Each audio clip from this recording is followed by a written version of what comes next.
What up guys? Papa here, purong pagmamahal. Vlog. Napakaraming gulay na nakakatuwa. Sarap makakita ng mga gulay ganito. Kapapili, nagpasabay yung aking asawa. Mga gulay na lulutuin natin. So marami tayong dish na gagawin sa ating daily vlog with our ating kaibigan pressure cooker. Naisip ko lang, ano yung unahin ko? Siguro ito talong kasi ito yung feeling ko na pinakamabilis mabulok. So kasi sayang kapag nabulok lang yung ating gulay. But anyway, kumusta kayo tayo dyan? Tayin ko muna yung ating 25 days, 25 push-up challenge. So today we will be doing the 25 push-up challenge every day for 25 days for PTSD, post-traumatic stress disorder, to raise awareness. And I challenge each and every one of you na gawin nyo rin to. And today I will nominate Kuya Ouija Galang to do this challenge. So yes, I'm sure mabibitin ka sa 25 push-up. So gawin mo na lang 50 push-ups kuya. So naisip ko lang din na para mas maging yung challenge, mas alam mo yun, mas magkaroon ng impact para sa akin, sarili ko is everyday dadagdagan ko siya ng isa. Di ko lang kung kaya ko yun, pero kung di ko kaya, lulod na lang ako para tapusin yun. But yes, so yes, Kuya Ouija, you're next. Kuya Ouija Galang, God bless you. Thank you, Bro Joseph Lopez, for nominating me. Alright, let's go. Thank you so much for tunay na mabayani natin. Rice moon. Number one. Malapit na tayo dun. Nasa ko lang muna. Pasig River, Pasang Bonifacio. Mayor, thank you so much po sa ginagawa niyo po sa Manila. Kailangan natin. Walang imposible pagka tayo ay nagtutulong-tulungan. Attack! Attack! Subscribe nyo na kay Papa Pau. Ako ayun, magaling yan. Napakasipag tong vlogger natin. Sa subscriber si Papa Pau. Huwag po natin kalilimutan, panoorin ang kadikin at laging subaybayan si Papa Pau, ang vlogger ng mundo. God bless you! Yes! Let's go! Pulong! Kay Tubero. Kay Tubero.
Ate Lady. So, si Kuya Joe, shoutout sa inyo. So, ayan guys. So, I think what we gonna do now is kakain. So, we'll call this bang. So, again, yeah. You know, ay! Oo, kanin!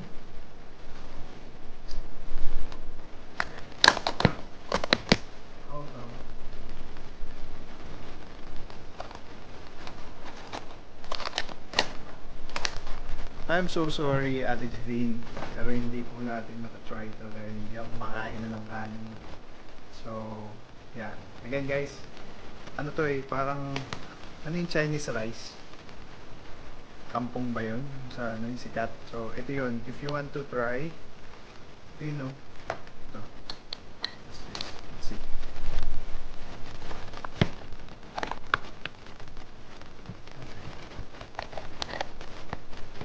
So ito yung parang pares. So yeah. So So, I think we should pass. Pero, I encourage you guys, especially mga nakatira sa Manila, sa Maynila. Sa Tondo lang to sina Ate Jeline. So, PM nyo lang si ate sa mga order. I'm sure sobrang sarap nito kasi Ate Jeline is napakagaling magluluto. So, yeah. PM nyo siya sa Jeline T. Chowa sa Facebook. And also, you can contact them on 0955-054-0079. So, balik na natin to sa rep dahil hindi natin siya makakain. Dahil hindi tayo nagkakanin. I'm sure in-order din to ng asawa ko. So, siya lang. So, ube pandesal. This one naman, chocolate.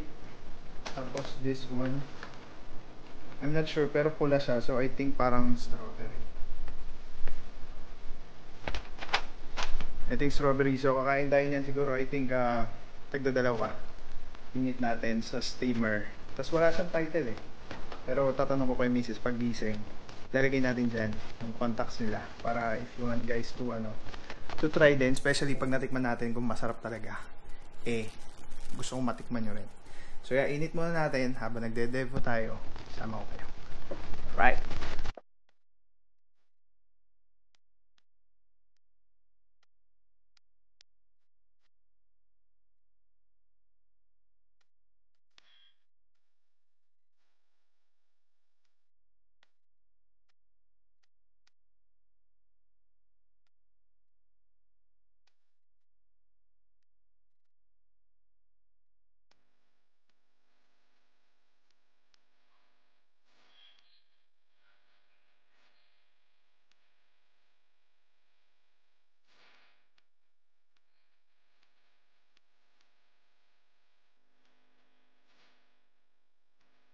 Masarap din to i-oven. Pero steam na lang para malambot.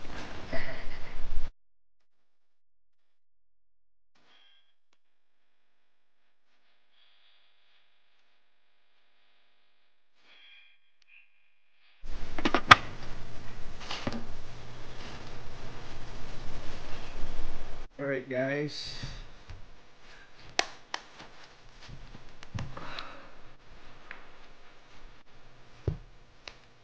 Alright guys, I want to share to you. Nasa Bukop na Himaya na kasi ko. Sobrang grabe tong Bukop na Himaya. Sobrang namove ako. Share ko sa inyo bakit. Kaya nagde-devo kasi ko every title. So hindi siya by context. By how God talked to me today.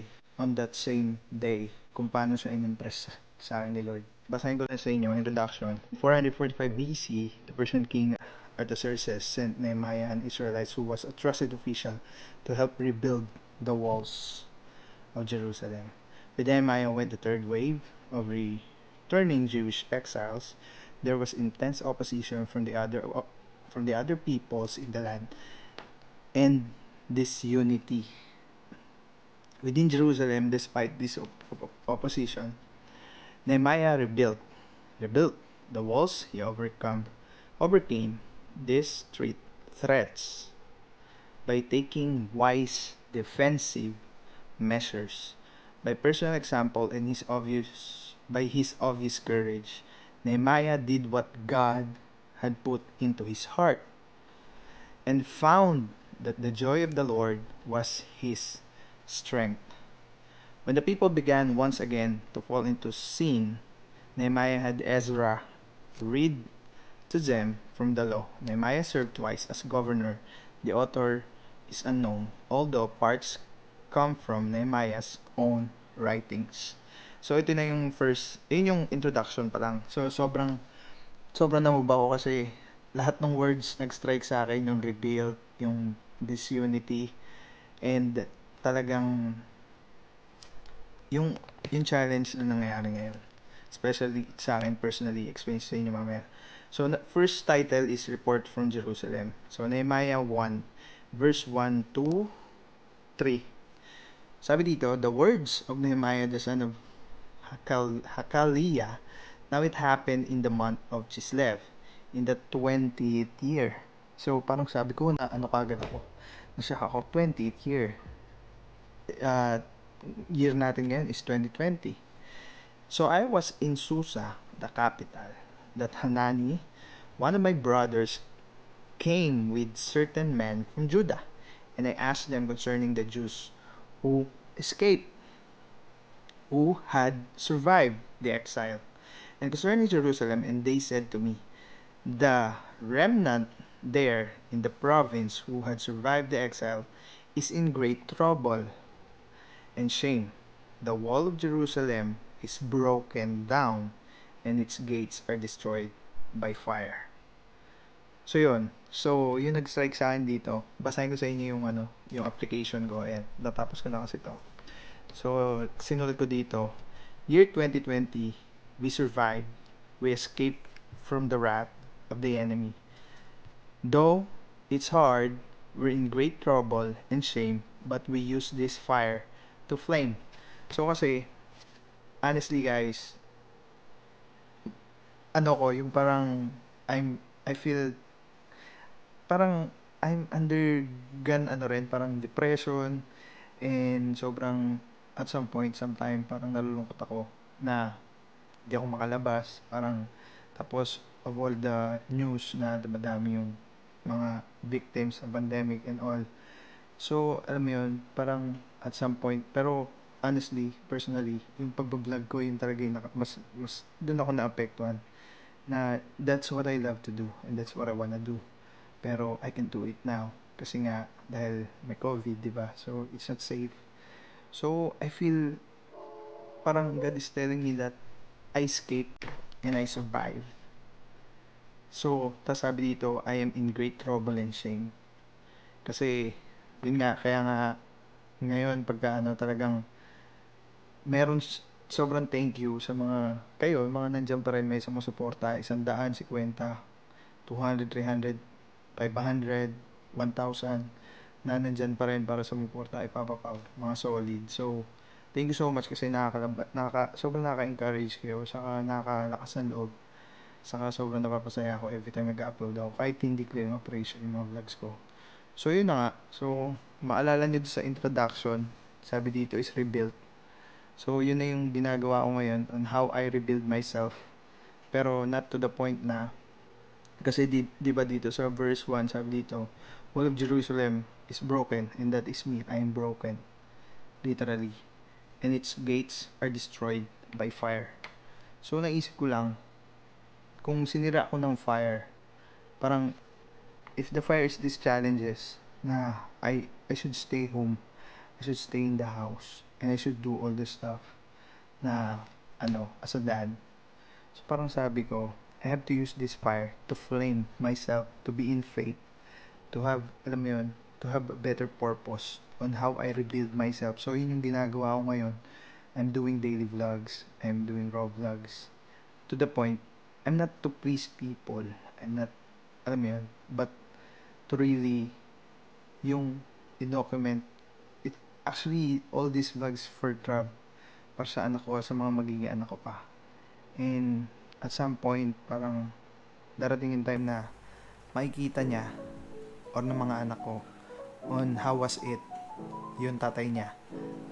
Alam mo yun, yung, I wanna pass on, na, sana makita niya, yung mga ginagawa ko, he'll find it good na as a dad na ma-encourage niya at some point maging tatay na rin siya na gawin niya rin. Parang ipasa ko yung, kasi hindi to this is something na hindi ko nakita.